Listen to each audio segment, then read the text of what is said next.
Good afternoon. Can you hear me okay? Audio check here. I can hear you.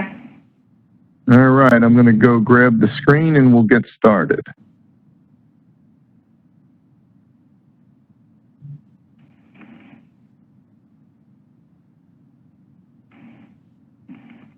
Okay, confirmation. Should be seeing my initial slide right there. Copy that? Got it. All right, thank you.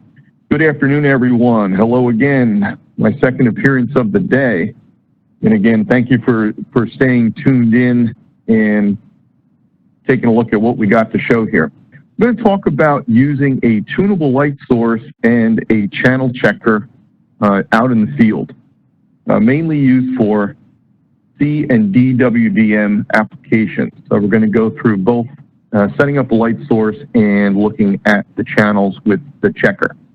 Myself, wanted to basically show my email up here, pete@veexinc.com, and our website, www.veexinc.com, should you want to learn more about our products or take a look at our website. At the end, we'll see many, many products, little portable devices we have for use out in the field. So the benefits of checking specific channels. Still going on today, many folks out in the field working with the DWDM, whether it's at a node or dropping off waves at business customers, are still utilizing the broadband 1550 power meter. That will verify the presence of light, but will not show you what channel is showing up at your test point. This is very common in the contractor world, doing a lot of the work for the MSOs and other providers out there. The ITU governs a specific set of channels based on grid spacing. The typical MSO is using 100 gigahertz grid spacing out in their access network. This applies to the fiber nodes, remote PHY, as well as business customers. In the backbones of these networks, there's typically 50 gigahertz spacing. Therefore, you can fit more channels into the single fiber environment. As you decrease the channel spacing, the cost for that electronics at either end goes up. So that is something that is certainly kept in mind throughout the deployments we're seeing today. MUX levels and MUX test points where you have many waves present, well, that's a benefit of looking at the tilt, if you will, or the flatness of all the carriers that are present. Out at the test points at the customer prem or the nodes, you're going to have fewer waves than you would at a head-end test point. Also, to look at the individual channels, you can be very sure that you're not disconnecting jumpers or cutting the wrong fibers. Installations become faster. I go out and I verify the channel or channels that I want to be hooking up to my customer premise equipment or nodes or remote PHY, and away I go. So these are just some of the benefits of using these particular tools. At VeEx, we pride ourselves on being able to promote ultra portable units. The left-hand side, there's a sample of our tunable light source. We have many variations of tunable light sources and power meters. Power meters even are smaller than that. You can consider the one on the left a handheld device. The one on the right is a typical view of one of our OTDR products. You know, these are portable devices. They have stands to sit on shelves and tables and different things and trailers, and they're a little bit larger. The OTDR specifically, the larger screen comes in very handy with some of us older guys that are resisting of wearing glasses. That's basically the two types of chassis that the light sources come in. Setting up the light sources, each one of them has a user interface where you can select C or D, turn the wavelength or select the channel, turn it on, and you are now broadcasting a signal at that particular wavelength. This is a wavelength where you can shoot through a MUX or MUXes to reach the other end. We don't want to be blasting a broadband power 1550 into some of these environments. The channel checker end of it, the FX180X OCC optical channel checker, is the tool that will measure the individual wavelengths. These units come in both a C and a D version. This is an ultra portable meter that was kind of extracted from our full-size OSA that mainly stays in the head end in some more, let's say, secured environments. These units are ruggedized to be used out in the field, up in buckets, manholes, wherever you have access to C or DWDM test points. This particular unit is very, very simple. As I mentioned before, it comes in a D version and a C version, both governed by the ITU. The unit itself, you power it up, select your grid spacing, and away you go. As far as connector panels, flexible connector options, you can have a fixed connector, universal, or you can swap out the connectors, all sorts of versions available. The little green dot on that top of that chassis indicates that this stem is an APC stem. So only APC connectors should be used with that.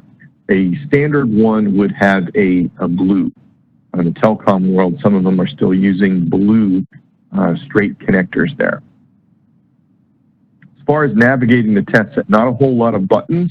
You have a power key, a save button on the left, and a home button on the right. You can't get a whole lot simpler than that. Again, I have to stress, turn it on, select your grid spacing, and hit go is basically how you operate the test set. The navigation of the test set, you have two views. This particular view we're looking at right here is the bar graph view. So if I have multiple channels at a particular test point, such as a field mux out in a node or out at a business campus, I would display multiple lambdas where I have a test point. In here, you have two horizontal lines that go across the screen. The top one is your pass-fail, so you can select your pass-fail level on the particular device at that point. If you're testing at the end of a live fiber, you may have one pass-fail because you will have much stronger power levels. If you're testing at a common test point, you may have a 90-10 or a 95-5 split, so you could possibly use test point compensation to show those levels, or you could look at the lower levels themselves. There's also an orange or amber line that goes across the bottom. That's our detection line. If we raise that, we can see more signals that may be present, harmonics and different things like that, optical beats.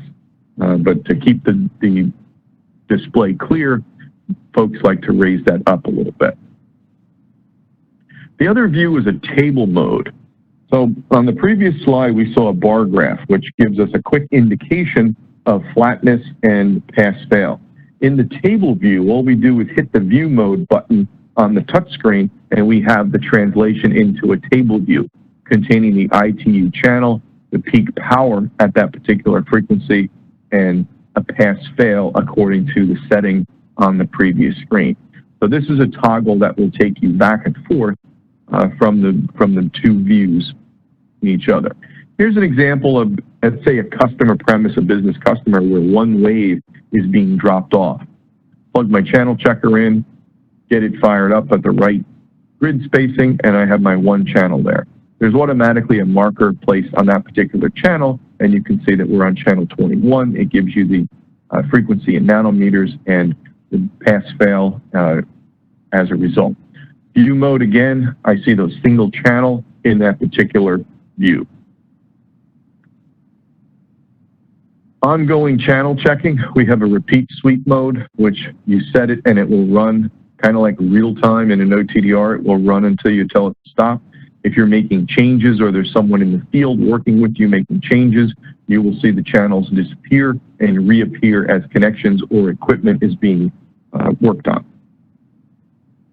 Some of the other fiber tools we have a complete line of fiber tools from fiber scopes, OTDRs, channel checkers, light sources, monitoring devices, optical switches, all sorts of things for the needs of the fiber technician.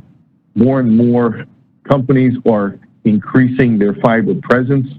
So companies such as VeEx and others are increasing their availability and their product portfolios in the fiber optic world. All of our test sets can be accommodate a fiber scope. Use the test set screen as the scope viewer. So there's also options to use those on your iOS or your Android devices. very handy to have a fiber scope connected to your phone. Makes checking things out much easier, and you'll find there will be less resistance by the technicians. Wow, I have to scope the fiber. I got to get the viewer out. The easier we make it for the technicians, the more reliable their operations will be in checking fibers. So this is, like I said, a very simple tool, very simple environment to do this. Some MSOs will actually incorporate into their test and turn-up process a channel verification. Technician goes out to a site to install a business customer. He's required to inject a signal back to the head end where the head end person will measure it, or vice versa. The head end can produce a signal on an individual channel out to that customer premise, and the technician hooking up the CPE will verify that he has the proper channel out at that location. This way, when he plugs the equipment in, the green lights will come on, the internet will come up, and the customer will be online. That is all I have for you this afternoon. Again, www.vexinc.com. And my name is Pete Zarelli. I'm an engineer with VeEx. I work in the field and probably have met some of you from time to time over the years, but appreciate everyone's attention. I know the board does a lot of work to keep everything together. All of these chapters do, and we're happy to be here and support all the local chapters in these ongoing efforts. So take care, everyone. If you have questions, please ring me up on my email, give me a call. We're happy to help you. We're here to assist in any way we can. Thank you. Thanks, Pete.